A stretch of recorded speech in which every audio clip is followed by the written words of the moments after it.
পরিচালক মেহেদী হাসান হৃদয় পরিচালিত ছবি রাক্ষসের শুটিং এখন শেষের পথে। আরও বড়জোর ৩ দিন বাকি।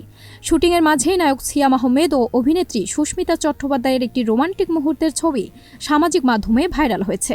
ছবিতে দেখা যায় সমুদ্র তীরে সূর্যাস্তের পটভূমিতে সিয়ামের কাঁধে মাথা রেখে দাঁড়িয়ে আছেন সুস্মিতা। এই দৃশ্য ঘিরে দর্শকদের মধ্যে প্রেমের গুঞ্জন শুরু হয়। পরিচালক হৃদয় মজা করে বলেন, ওরা চুটিয়ে প্রেম করছেন, তবে বিষয়টি তিনি পরিষ্কার করেন, এই প্রেম শুধু পর্দার জন্য, বাস্তবে দুজনই ভালো বন্ধু। এই ছবির মাধ্যমে বাংলাদেশের সিনেমায় অভিষেক হচ্ছে কলকাতার অভিনেত্রী সুস্মিতার। পরিচালক জানান, অল্প সময়ে তিনি সবার সঙ্গে মিশে গেছেন এবং ক্যামেরার সামনে ছিলেন বেশ সাবলীল। নায়িকা হিসেবে সুস্মিতাকে পেয়ে সিয়ামও সন্তুষ্ট। তার কথায়, একসঙ্গে কাজ করে ভালো লাগছে। বর্তমানে পুরো টিম শ্রীলঙ্কায় শুটিংয়ে ব্যস্ত।